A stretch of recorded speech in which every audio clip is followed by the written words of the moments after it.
اللهم صل على سيدنا ومولانا محمد اللهم وعلى آل سيدنا محمد وبارك وسلم عليه اللهم صل على سيدنا محمد وعلى آل سيدنا محمد وبارك وسلم عليه اللهم صل على سيدنا محمد وعلى آل سيدنا محمد التي قرنت البركة بذاته ومحياه وتعطرت الأوالم بطيب ذكره ورياه.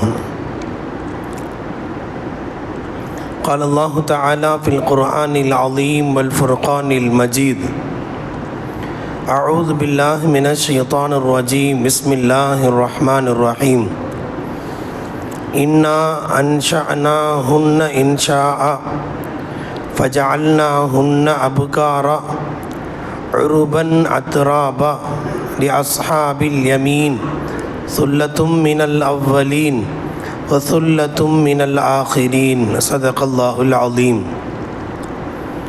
இன்னா அன்ஷஅனாஹுன்ன இன்ஷாஅ, நிச்சயமாக நாம் சுவனத்தில் சுவனவாதிகளுக்கு அலங்கரிக்கப்பட்டிருக்கிற அந்த பெண்களை இன்ஷாஅ ஒரு பிரத்யேகமான படைப்பாக நாம் உருவாக்கி இருக்கிறோம்.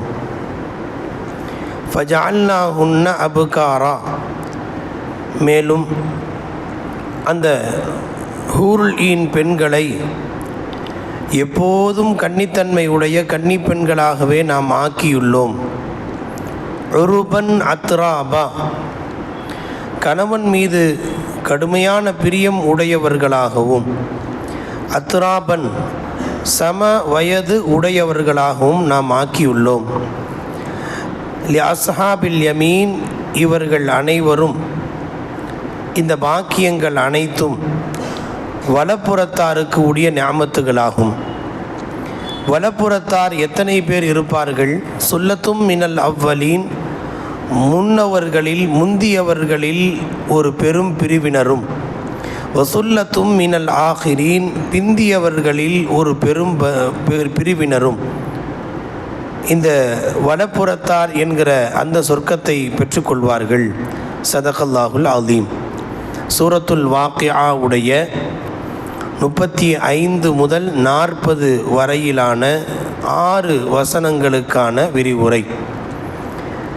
இந்த வசனங்களில் அல்லாஹு ஜல்லஷானஹு தஆலா தொடர்ந்து முதலில் சாபிகூன் என்கிற உயர்ந்த சொர்க்கவாசிகளுக்கு கிடைக்கிற நியாமத்துகள், அவர்களுக்கு கிடைக்கின்ற உணவு வகைகள், விருந்து உபசரிப்புகள், இதையெல்லாம் சொல்லி முடித்து வலப்புறத்தார் அஸ்ஹாபுல் யமீன் அவர்களுக்கு என்னென்ன கிடைக்கும் என்பதை பற்றி அல்லாஹ் இதற்கு முந்தைய வசனத்தில் பழங்கள் எவ்வாறு இருக்கும், நிழல் எவ்வாறு இருக்கும், அதனுடைய தோட்டம் எவ்வாறு இருக்கும், தண்ணீர் எவ்வாறு இருக்கும் என்று அல்லாஹ் ஒவ்வொன்றாய் சொல்லி வந்தான். அதில் கடைசியாக அவர்களுக்கு கிடைக்கப் போகின்ற வாழ்க்கை துணை, அது மனைவியாக இருக்கலாம், ஹூருல் ஈன்களாக இருக்கலாம். குறிப்பாக ஹூருல் ஈன்களுடைய படைப்பின் பற்றி அல்லாஹ் இந்த ஆயத்தில் சொல்கிறான். இன்னா அன்ஷஅனாஹுன்ன இன்ஷாஅ, இந்த ஹூருல் ஈன்களை நாம் ஒரு புதிய பிரத்யேகமான படைக்குதலாக நாம் உருவாக்கி இருக்கிறோம் என்று அல்லாஹ் சொல்கிறான். இந்த ஆயத்திற்கு விரிவுரையாளர்கள் விளக்கம் தருகிறார்கள். பிரத்யேகமான படைப்பு என்றால் என்ன? உலகத்தில் எந்த பெண்ணாக இருந்தாலும் ஆணாக இருந்தாலும் ஒரு தாயின் வயிற்றில் கருவுற்று இரத்த கட்டியாகி சதக்கட்டியாகி உருவம் பெற்று பிரசவத்தில் வெளியே வந்து அதன் பிறகு பிறந்து வளர்ந்து ஆளாகி வாலிபத்தை பெற்றுத்தான் உலகத்தில் எந்த பெண்ணாக இருந்தாலும் மனைவியாக ஆகிறாள். ஆனால் ஹூருல் ஈன்கள் அப்படி கிடையாது. ஒரு தாய்க்கு பிள்ளையாக பிறந்து உருவாகக்கூடியவர்கள் அல்ல. அவர்களை அல்லாஹ் இதா அராத ஷேனை யகுல்லஹு குன் ஆகுன்னு சொன்னால் ஆயிடுவாங்க. அந்த மாதிரி அமைப்பில் அல்லாஹ் படைக்கிறான். அல்லாஹ்வுடைய படைக்குதலின் அமைப்பு 2 வகையிலானது. ஹாலிகியத் என்கிற படைக்குதல் 2 வகையில். ஒன்று ஆகுன்னு சொன்னால் ஆயிடும். சூரியன் சந்திரன் அதெல்லாம் அந்த மாதிரி ஆகுன்னு சொன்னால் ஆயிடுச்சு. அதுக்காக வேண்டி அதுக்கு எப்படி நாம் ஒரு செடி வளரணும்னு சொன்னால் அது சின்ன விதை போட்டு அதுக்கு தண்ணி ஊற்றி கொஞ்சம் 2 இலை முளைச்சி இந்த மாதிரி அல்ல. சூரியன் சந்திரன் வானம் பூமி எல்லாம் ஆகுன்னு சொன்னால் ஆயிடுச்சு. இது அல்லாஹ்வினுடைய படைக்குதலின் ஒரு முறை. இன்னொரு முறை தத்ரீஜ், சிறுக சிறுக படிப்படியாக வளர வைத்து உருவாக்குதல். நாம் எல்லாம் அப்படி உருவானவர்கள். உலகத்தில் இருக்கிற எல்லா உயிரினங்களும் அப்படி உருவாகுபவை. மரம் செடி கொடிகள் அனைத்தும் விதையில் துவங்கி அப்படியே உருவாகுபவை. இது அல்லாஹ்வுடைய 2வது மெத்தட். இந்த ஹூருல் என்பவர்கள் மனித படைப்பை போல தாயின் வயிற்றில் இருந்து பிறந்தவர்கள் அல்ல. அவங்க சிறுக சிறுக பிறந்து வளர்ந்து வாலிபத்தை அந்த மாதிரி உள்ள படைப்பு அல்ல என்று அல்லாஹ் இன்னா அன்ஷா அனா ஹுன்ன இன்ஷா என்ற வார்த்தையிலே அல்லாஹ் தெரியப்படுத்துகிறான். 2வது செய்தியாக அல்லாஹ் சொல்கிறான் ஃபஜஅல்னாஹுன்ன அபுகாரா. அந்த பெண்கள் ஹூருல் ஈன் பெண்களுடைய சிறப்பு அம்சம் என்ன என்பதை பற்றி அல்லாஹ் ஏற்கனவே பல செய்திகளை முன்னால் சொன்னான். இந்த இடத்தில் அல்லாஹ் என்ன சொல்கிறான், அவர்கள் எப்போதும் கன்னித்தன்மை உடையவர்களாகவே இருப்பார்கள், கன்னி பெண்களாக இருப்பார்கள் என்று அல்லாஹ் சொல்கிறான். இந்த உலகத்தில் வாழக்கூடிய பெண்களுடைய அமைப்பு என்பது, இந்த உலகத்தில் ஒரு வாலிப பெண் திருமணம் முடித்த துவக்கத்தில் மட்டும்தான் கன்னி பெண்ணாக இருக்க முடியும். ஆனால் அல்லாஹு ஜல்லஷானஹு தஆலா ஹூருல் ஈன்களுக்கு அல்லாஹ் வைத்திருக்கிற அமைப்பு என்னன்னு சொன்னால், அவர்கள் காலம் முழுக்க நிரந்தரமாக கன்னி பெண்களாகவே இருப்பார்கள். ஜஅல என்றால் இஸ்திம்ரார், எப்போதும் அவர்கள் கன்னி பெண்ணாகவே இருப்பார்கள் என்ற வார்த்தையை அல்லாஹு ஜல்லஷானஹு தஆலா குறிப்பிடுகிறார். அதன் தொடர்ச்சியிலே அவருடைய வயது குறித்து பேசியிருக்கிறான். இப்போ என்ன கேள்வினா, இது கூச்சப்படுற விஷயமாச்சே, இதை போய் அல்லாஹ் குர்ஆனில் சொல்கிறான்னு நமக்கு தோணும். நம்முடைய பார்வையில் இது ஒரு பெண்ணு கன்னி பெண்ணாக இருக்கிறது, அவர்கள் அப்படி இதெல்லாம் போய் ஏன் அல்லாஹ் இதை குர்ஆனில் சொல்கிறான் அப்படி ஒரு கேள்வி வருது. என்னுடைய ஷேக்னா ஆன்மீக தந்தை இடத்துல இந்த ஒரு கேள்வியை சிலரும் கேட்டால் நானும் கேட்டேன். ஏன் இதை போய் அல்லாஹ், அது ஒரு கூச்சப்படுற விஷயம், சாப்பிட்றது ட்ரெஸ்ஸு அது இதெல்லாம் வேறு, இதை போய் ஏன் அல்லாஹ் குர்ஆனில் இவ்வளோ அதாவது வெளிச்சமாக வெட்ட வெளிச்சமாக சொல்கிறானே அப்படின்னு ஒரு கேள்வி வருது. அதற்கு விளக்கம் சொன்னாங்க, சொர்க்கம் என்பது அல்லாஹ் மனிதர்களுக்காக அலங்கரித்து வைத்திருக்கிறான். இப்போ அந்த அலங்கரிப்பதில் இந்த உலகத்தின் என்னென்ன இன்பங்கள் மனிதர்களுக்கு இன்பமாக தெரியுமோ அதை ஒன்றை கூட அல்லாஹ் விட்டு, அதை எப்படி சொன்னால் ஆர்வம் உண்டாகுமோ அதை எல்லாத்தையும் அல்லாஹ் சொல்கிறான். அதில் சாப்பாட்டுடைய இன்பம், சில பேருக்கு சாப்பிட்டு ரசித்து ருசித்து சாப்பிட்டு அதில் இன்பம் இருக்கும், அந்த இன்பத்தையும் அல்லாஹ் சொல்லிட்டான். சில பேர் நல்லா ரூம் போட்டு நல்லா தூங்கி எந்திரிக்கணும், அந்த மாதிரி சில பேருக்கு ஒரு டேஸ்ட் இருக்கும். அந்த மாதிரி உள்ளவங்களுக்கு அல்லாஹ் மெத்தை எப்படி இருக்கும், சாஞ்சு உட்கார்ந்துருப்பாங்க, அதையும் அல்லாஹ் ஒவ்வொன்றா சொல்லிட்டான். சில பேருக்கு ட்ரெஸ் கோடில் புதுசாக ட்ரெஸ்ஸு மாட்டி காஸ்டியூமை மாற்றி போட்டு அப்படி அனுபவிக்கணும் ஆசை இருக்கும், அதையும் அல்லாஹ் விட்டு வைக்கல, அதையும் சொல்லிட்டான் வரிசையா. என்னென்ன வகையிலான, இங்கெல்லாம் பட்டு போட முடியாது, இந்த உலகத்தில் பட்டு ஹராம், அங்கே பட்டு ஆண்களுக்கு ஹலால், போட்டு அனுபவிக்கலாம். இந்த உலகத்தில் பானங்கள், அதில் மது உட்பட எல்லாத்தையும் விட்டு வைக்கல, அதையும் அல்லாஹ் சொல்லிட்டான். தலைவலி வராது, அறிவு புத்தி தடுமாற்றம் வராதுங்கிற வரைக்கும் அல்லாஹ் சொல்லிட்டான். சில பேர் ஊர் சுத்தணும்னு ஆசைப்படுவாங்க, சுற்றுலாவுக்கு டூரிஸ்ட்டு போகணும், அங்கே போனீங்க மாதத்துக்கு ஒரு தடவை வெளியில் போகணும். அப்போ அதுக்கும் அல்லாஹ் ஆர்வப்படுத்தி தண்ணி இப்படி இருக்கும், கால் நனைக்கலாம், குளிக்கலாம், வைக்கலாம், அதையும் அல்லாஹ் சொல்லிட்டான். இந்த இன்பம் எல்லாவற்றிலேயும் உச்சகட்டமான ஒரு இன்பம் என்றால் அது தாம்பத்திய இன்பம் மட்டும்தான். ஒரு மனுஷனுக்கு அல்லாஹ் தந்திருக்கிற உலகியல் இன்பத்தில் ரொம்ப ரொம்ப உயர்தரமான இன்பம் என்பது தாம்பத்திய இன்பம் தான். இதை எல்லாத்தையும் சொல்லிட்டு அதை ஒன்றை மட்டும் விட்டு வச்சா சொர்க்கத்தில் ஏதோ ஒரு குறை இருக்கிற மாதிரி ஆயிடும். அதனால் அல்லாஹ் ஜல்லஷானஹு தஆலா அதையும் பச்சையாகவே சொல்லிட்டான் அல்லாஹ். அதாவது இது ஒரு சூசகமாக சொல்லப்பட்டிருக்கிறது என்றாலும் கூட அதை கூட அல்லாஹ் விட்டு வைக்கவில்லை, அது சிற்றின்பம்.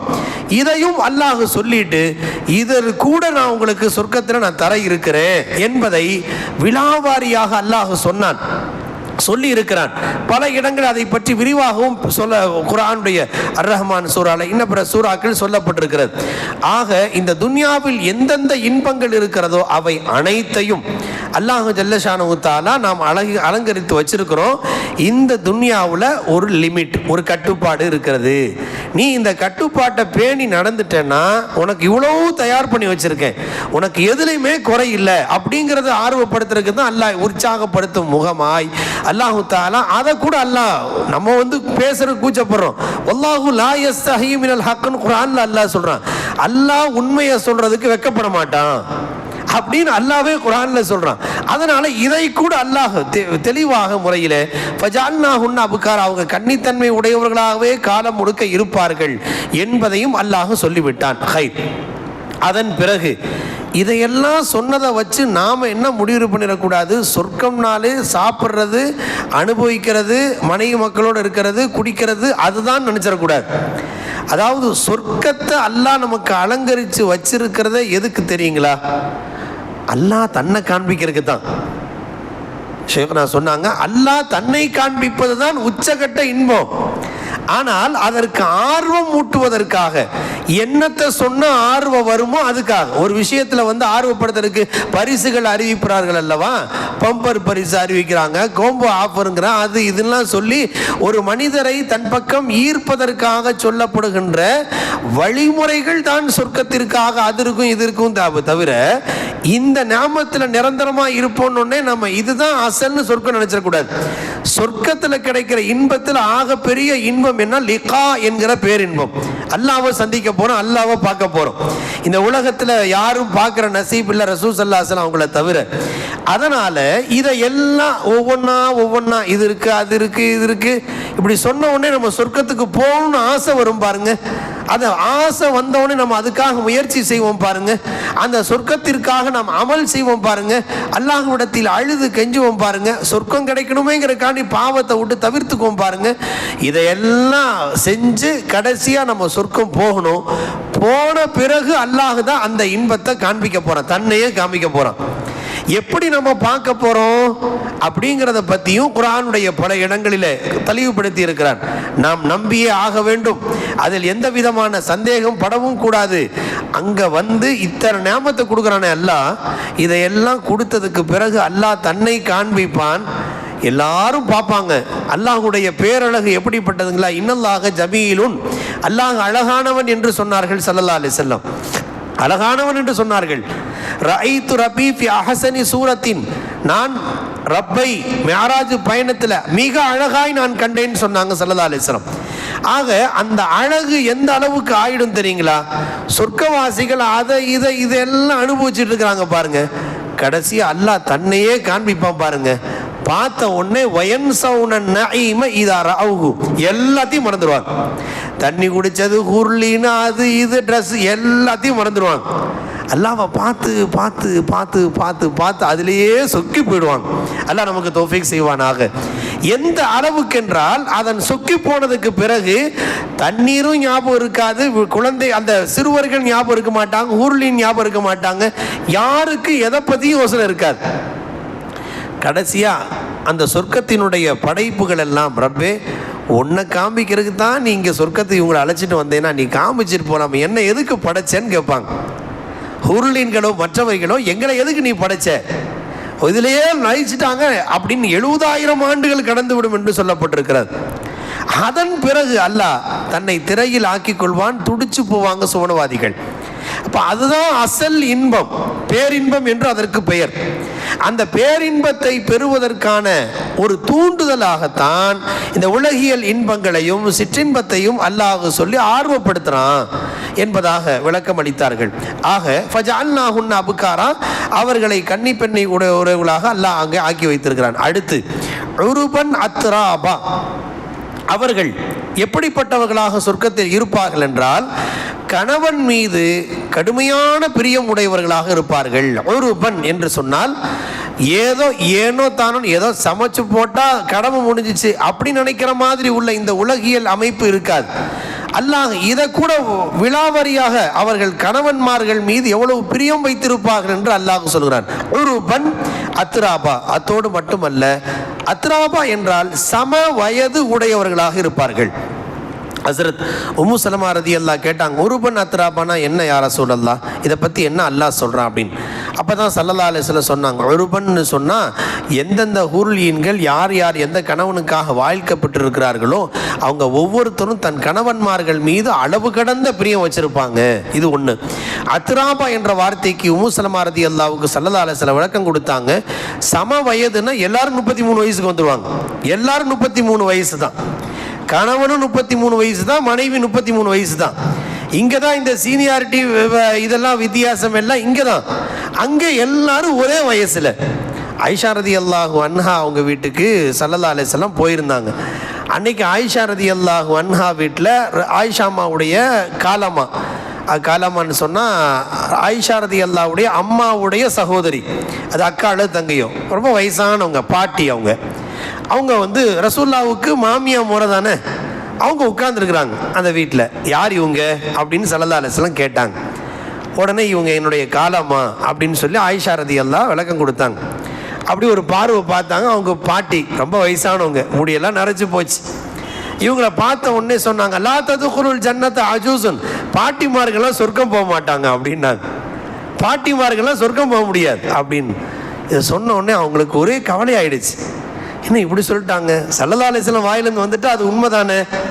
அப்போ இப்படி சொன்ன உடனே அவங்களால ஒரு ஷாக்கு நியூஸ். அது கேட்ட உடனே அவங்களால தாங்க முடியல, அழுதுட்டாங்க.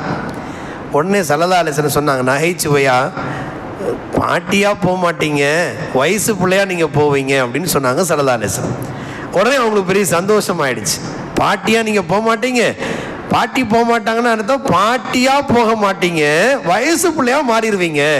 இந்த 33 வயசு எதுக்கு அப்படின்னா, ஈசா அலைஹிஸ்ஸலாம் இந்த உலகில இருந்து வானுலகிற்கு உயர்த்தப்பட்ட போது அவர்களுக்கு வயசு 33. அதனால அந்த 33 வயசுக்கு அல்லாஹ் கொண்டு வந்துடுவான். 33ங்கிறது இந்த டீன் ஏஜ் அப்படிங்கிற பதின்ம பருவம் இருக்கே, அது வந்து முழு வலிமை உடைய பருவம் அல்ல. அதே மாதிரி 40க்கு மேலே போயிட்டோம்னு சொன்னால் ஆள் சோர்ந்துருவாங்க. அப்போ ஒரு பரிபூரணமான வாலிபம் என்பது 33 வயசு. அதனால ஆண்களையும் 33 வயசுக்கு அல்லாஹ் கொண்டு வந்துடுறான், பெண்களையும் 33 வயசுக்கு அல்லாஹ் கொண்டு வந்துடுறான். சம வயது உடையவர்களாக அத்ராபா, அப்படிப்பட்ட பாக்கியம் பெற்றவர்களாக இருப்பார்கள். இப்போ இன்னொரு கேள்வியும், இப்போது கணவனுக்கு இன்னொரு இடத்த இன்னா அன்ஷானா உன்ன இன்ஷா என்ற வார்த்தைக்கு இன்னொரு விளக்கத்தையும் குர்ஆனுடைய விரிவுகள் ரூஹுல் மஆனில் எழுதியிருக்கிறாங்க. அவர்களை பிரத்யேகமான படைப்பாக படைப்போம் என்று சொன்னால் இந்த உலகில் அது ஹூருல் ஈன்களை குறிப்பதைப் போலவே அவரவர்களுடைய மனைவிமார்களையும் குறிக்கும் அந்த வார்த்தை. இன்னா அன்ஷானா உன்ன இன்ஷா. அதாவது இந்த உலகத்தில் வாழுகிற போது நம்முடைய மனைவிமார்களிடத்தில் சில குறைகள் இருக்கலாம். அழகில் குறை இருக்கலாம், அல்லது அறிவில் குறைவு இருக்கலாம், அல்லது முக அமைப்பில் குறைவு இருக்கலாம், அல்லது வேற நிறத்தில் ஏதாவது சில வித்தியாசம் இருக்கலாம்.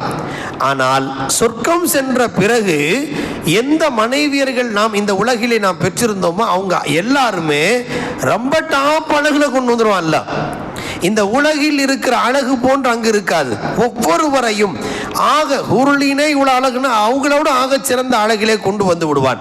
அதைத்தான் இன்னா அன்ஷானா உன்ன இன்ஷா என்ற வார்த்தை தெரியப்படுத்துகிறது என்று விரிவுரையாளர்கள் விளக்கம் தருகிறார்கள். அப்போ இன்னொரு கேள்வி என்ன, தப்சீர்களில் குர்ஆனுடைய விரிவுரையாளர்கள் தப்ரானியில் ஒரு ரிவாயத்தை தெளிவுபடுத்தியிருக்கிறார்கள். என்ன அப்படின்னு சொன்னால், இப்போது இந்த உலகில் வாழ்ந்த போது சில பெண்கள் மனம் முடிக்காமல் வாழ்ந்திருக்கலாம், அல்லது மனம் முடித்து விவாகரத்து பெற்று அவங்க வாழ்ந்துட்டு போயிடுவார். இந்த பெண்ணுக்கு சரியாக பிள்ளைக்காகவே தன் வாழ்க்கை அர்ப்பணித்து வாழ்ந்திருப்பாங்க, அல்லது மனம் முடிக்கக்கூடிய வாய்ப்பு கிட்டி இருக்காது. எப்படிலாம் இருந்திருக்கலாம் இல்லையா?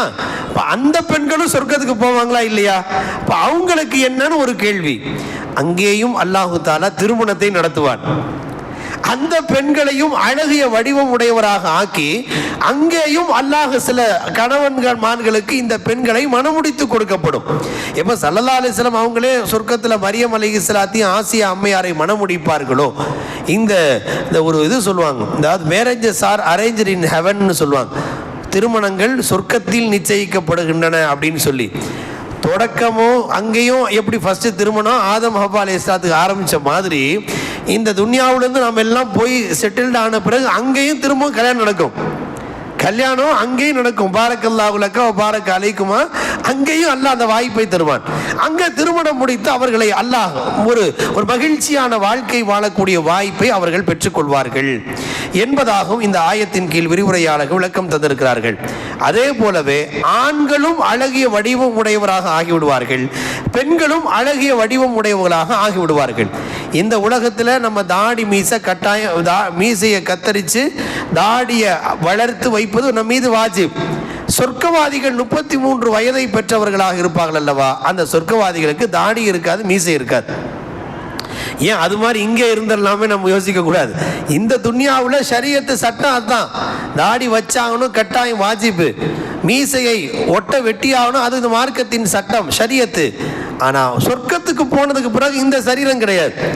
அங்கே தாடி இருக்காது, மீசை இருக்காது. அதே போல யூசுப் அலைஹிஸ்ஸலாத்தின் அழகு குறித்து குர்ஆன்ல சொல்றான் பாருங்க, ஃபலம்மா ரஐனஹு அக்பர்னஹு வ கத்தஅன ஐதியஹுன்ன. அவங்க எல்லாம் என்னத்தான் இவ்வளோ பேசுகிறீங்களா, அந்த நபருடைய அழகுல போய் மூழ்கி போய், அதுவும் அடிமையாக இருக்கிறவர்கிட்ட போய் உன் மனசை பறி கொடுத்துருக்கிறியே, உனக்கே அழகா அசிங்கமா இல்லையா அப்படின்னு எல்லா பெண்களும் கேட்டாங்க. எகிப்து பெண்கள், இது அப்படியா சொல்றீங்க, நான் யாருன்னு காட்டுறேன் பார், அந்த நபருடைய அழகு என்னன்னு தெரியாம நீ பேசுற, அப்படி பார்த்துருந்தா உன் மனசை பறி கொடுத்துருப்ப, அப்புறம் பிறகு நீங்க சொல்வீங்க என் மனசை ஏன் பறி கொடுத்தேன்னு நீங்களே சொல்வீங்க அப்படின்னு புரிய வைக்கிறதுக்காக அந்த அசீஸ மிஸ்ருடைய தேசத்தினுடைய அந்த அரசனுடைய மனைவி ஒரு வேலை செஞ்சாங்க. எல்லா பெண்களையும் கூப்பிட்டு எல்லாரையும் உட்கார வச்சு கையில் பழத்தை கொடுத்து கத்தியையும் கொடுத்து அறுத்துட்டுருங்கன்னு சொல்லும்போது யூசுப் அலைஹிஸ்ஸலாத்தை கூப்பிட்டு, நீங்கள் இங்கே இருந்து அப்படி எல்லாம் வரிசையாக ஹாலில் உட்காந்துருக்காங்க, அரண்மனையில் உட்காந்துருக்கும் போது இங்கேருந்து அப்படியே அந்த பக்கமாக போங்க, யாரையும் பார்க்க வேண்டாம், நீங்கள் அப்படியே கிராஸ் ஆகுங்க போதும். இப்படி அவங்க கிராஸ் ஆனாங்க பாருங்க. இதை இவங்க அறுத்துக்கிட்டே இருக்கும்போது இப்படி ஒரு பார்வை தான் பார்த்தாங்க. என்ன அப்படின்னு பார்த்ததுல இவங்க அழகுல சொக்கி போய் இவங்க பழத்தை அறுக்க கையும் சேர்த்து அறுத்துக்கிட்டாங்க. ஒரு பொம்பளை இல்லை, வந்திருந்த எல்லா பொம்பளையும் அப்படித்தான். அப்போ அழகினுடைய எவ்வளவு ரசனை இருந்திருக்கும் பாருங்க. அவங்க போறாங்க, இவங்க பார்க்குறாங்க, பார்த்துக்கிட்டே போகும்போது என்ன அழகு அப்படின்னு சொல்லி அறுக்க கையை அறுத்து ரத்தம் வந்ததுக்கு பிறகு வழியே தெரியல. அதுக்கு பிறகு பார்த்தா கையில் ரத்தம் சொட்டுது. அப்போ எந்த மாதிரி சொக்கி போயிருப்பாங்க அழகு. ஃபலம்மா ரஐனஹு அக்பர்னஹு வ கத்தஅன ஐதியஹுன்ன வ குல்ன ஹாஸலில்லா மஹதா பஷரா, இவர் மனுஷரே இல்லை அப்படின்ட்டாங்க. அப்போ அந்த அளவுக்கு உச்சகட்ட அழகை அல்லாஹ் யூசுப் அலைஹிஸ்ஸலாத்துக்கு கொடுத்தான். அஹி யூசுப் கத் உஅதிய ஷத்ரல் ஹுஸ்ன், ஒட்டுமொத்த அழகையில் அப்படியே பாதி 50% ஆக்கினா அதுதான் யூசுப் அலைஹிஸ்ஸலாம்னு சொன்னாங்க. ஒட்டுமொத்த உலகத்தின் பேரழகு எல்லாத்தையும் சேர்த்து அதை பாதி ஆக்கினா அதான் யூசுப் அலைஹிஸ்ஸலாம். அப்ப அந்த யூசுப் அலைஹிஸ்ஸலாத்தின் அழகுக்கு ஒவ்வொரு சொர்க்கவாசியும் மாறிடுவாங்க. நம்ம எல்லாரும் அல்லாஹ் அந்த தௌஃபீகை தருவானாக. நம்ம எல்லாரும் அந்த ஸ்டேஜுக்கு போயிடுவோம். சொர்க்கவாதிகள் ஆகும்போது அல்லாஹ் ஒவ்வொருத்தருக்கும் யூசுப் அலைஹிஸ்ஸலாத்தின் அழகை கொடுத்து விடுவான். ஈசா அலைஹிஸ்ஸலாத்தின் வயது 33 வயசை கொடுத்துருவான். உயரம் இந்த உயரம்லாம் கிடையாது. எல்லாரும் ஆதம் அலைஹிஸ்ஸலாம் உயரத்துக்கு வந்துடுவோம். எல்லாரும் 60 அடி உயரம், எல்லாரும் அந்த ஸ்டேஜுக்கு வந்துடும். அதன் பிறகு யூசுப் அலைஹிஸ்ஸலாத்தின் அழகு, ஈசா அலைஹிஸ்ஸலாத்தின் வயது, ஆதம் அலைஹிஸ்ஸலாத்தின் உயரம், ரசூல் ஸல்லல்லாஹு அலைஹி வஸல்லம் அவர்களுடைய மொழி. அவங்க எல்லாருமே நம்ம அரபியில் தான் நம்ம பேசிக்குவோம். கைஃபஹால், நல்லா இருக்கீங்களா, அஸ்ஸலாமு அலைக்கும். இங்கே தான் நம்ம ஹவாரியோ ஹயம் ஃபைன்லாம் இங்கே தான். அங்கே போனதுக்கு பிறகு எல்லாருக்கும் தெரிஞ்ச ஒரே மொழி அரபி மொழி மட்டும்தான். அரபியை கற்றுக்கங்க, நானும் அரபியா இருக்கேன். லிசானு அஹ்லில் ஜன்னத்தி அரபியுன், சொர்க்கவாசிகள் பேசுகிற மொழி அரபி தான் ஸல்லல்லாஹு அலைஹி வஸல்லம் சொன்னாங்க பாருங்க. நம்ம தான் கற்றுக்கல, என்ன செய்யறது? அங்கே எல்லாரும் அரபி மொழியாக பேசுகிறவங்கள ஆக்கிடுவான். இங்கே உள்ள சரீரம் வேறு, அங்கே உள்ள சரீரம் என்பது வேறு. இப்போது நம்ம இந்த உடம்போட சரீர அமைப்பு எப்படி ஜிஸ்ம் இருக்குது பாருங்க. இந்த உலகம் ஆலமே ஷஹாதா, ஆலமே ஷஹாதா. இதுக்கு முன்னாடி ஆன்மா உலகத்தில் நம்ம ரூஹ் இருந்துச்சு. இப்போ நம்மளை அல்லாஹ் இந்த உலகத்திற்கு கொண்டு வருவதற்கு மண், தண்ணீர், காற்று, நெருப்பு, இந்த 4 மூலப்பொருட்களால் ஆன உடம்பு அல்லாஹ் இப்போ கொடுத்துருக்குறான். நம்ம உலகத்தில் இருக்கிற எல்லா மனிதருமே அப்படி வந்தவங்க தான். நம்மள்கிட்ட மண் இருக்குது, தண்ணீர் இருக்குது, காற்று இருக்குது, நெருப்பு இருக்குது. இல்லையா? அதோட உருவாக்கப்பட்ட அமைப்பு இந்த உடம்பு. இந்த உடம்புக்கு வேலிடிட்டி சராசரியா 60 to 70 ஸல்லல்லாஹு அலைஹி வஸல்லம். இந்த உடம்போட அமைப்பு வேற. இதுக்கடுத்து நம்ம ஒரு உலகத்துக்கு போகிறோம், ஆலமே பர்ஸக். அந்த உலகத்துக்கு போகும்போது இந்த சரீரம் இருக்காது. இந்த சரீரம் வேற, அங்கே கொடுக்குற வேற அமைப்பு வேற. அதுக்கு பிறகு மஹஷர்ல வந்து நிற்போம், அப்போ வேற. அதுக்கு பிறகு சொர்க்கம் போவோம் பாருங்க, அப்போ இந்த உடம்பு இருக்காது. இந்த உடம்பு வேற, அங்கே கிடைக்கிற உடம்பு வேற. சரீரத்தையும் எல்லாம் மாற்றிடுவான். இங்கே வந்து ஒரு நேரம் சாப்பிட்டு 2 நேரம் சாப்பிட்டோம்னா அடுத்த நேரத்துக்கு பாத்ரூம் போகணும். கழிவு இல்லாமல் இருக்க முடியாது, நாற்றம் எடுக்கும், வியர்வை வரும். இது இந்த உலகத்தினுடைய சரீர அமைப்பு. சொர்க்கத்தில் நமக்கு தரப்படுகிற சரீர அமைப்பு, ஆதம் அலைஹிஸ்ஸலாம் ஹைட்டுக்கு நம்ம உடம்பு இருக்கும், நம்முடைய சரீரம் மாறிடும். ஆனால் அங்கே வந்து சாப்பிட்டதுக்கு பிறகு சிறிய ஏப்பம், அது நறுமணமாக மாறிடும். அங்கே எவ்வளவு வேணாலும் சாப்பிட்டுட்டே இருக்கலாம். அன்லிமிட்டெட் அப்படின்னு சொல்லி போட்டிருக்கிறலாம், அங்கே அன்லிமிட்டட் தான் எல்லாமே. இங்கே லிமிட்டுங்கிற வேலையே கிடையாது. எவ்வளவு சாப்பிட்டாலும் அந்த சரீரம் வேறு. ஆக சொர்க்கவாதிகளுடைய சரீரமும் அப்படித்தான் இருக்கும், நரகவாதிகளுடைய சரீரம் அப்படித்தான் இருக்கும். அல்லாஹ் அப்படியே மாற்றி விடுவான் என்பதாக விரிவுரையாளர்கள் நீண்ட விளக்கங்களை தந்திருக்கிறார்கள்.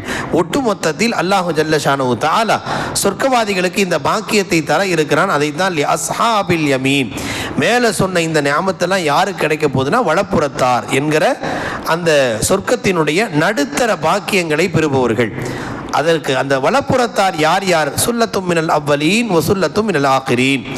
முந்தியவர்களில் பெரும் பகுதியினரும் பிந்தியவர்களில் ஒரு பெரும் பகுதியினரும் சொர்க்கத்துக்கு போக போகிறாங்கன்னு அல்லாஹ் சொல்கிறான். நாம் ஏற்கனவே முன்னால் தப்சீரில் சொல்லப்பட்டதை போல முந்தியவர்கள் என்று சொன்னால் ஆதம் அலைஹிஸ்ஸலாத்திலிருந்து ஆரம்பித்து ரசூல்லா வரைக்கும் வாழ்ந்த மக்களில் ஒரு பெரும் கூட்டத்தினர் சொர்க்கம் போகிறாங்க.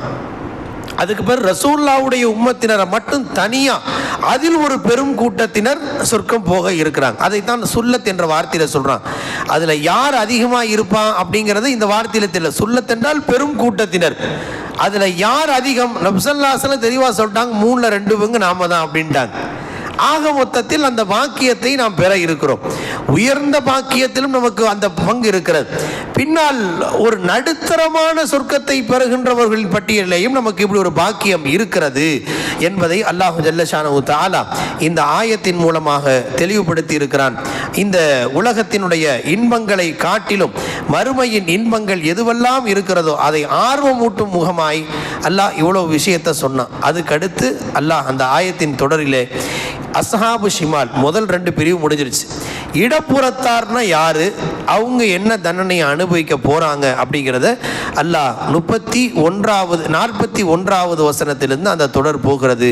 அல்லாஹு ஜல்ல ஷானஹு தஆலா அந்த கூட்டத்தில் நம்மை சேர்க்காமல் வலப்புறத்தாராகவோ சாபிகூன் என்கிற உயர்ந்த கூட்டத்தினராகவோ அல்லாஹ் நம்மை இந்த ஆயத்தின் பொருட்டால் புனித ரமலானின் பரக்கத்தினால் நம்மை ஆக்கி அருள் புரிவானாக. வ ஆகிரு தஅவானா அனில் ஹம்துலில்லாஹி ரப்பில் ஆலமீன்.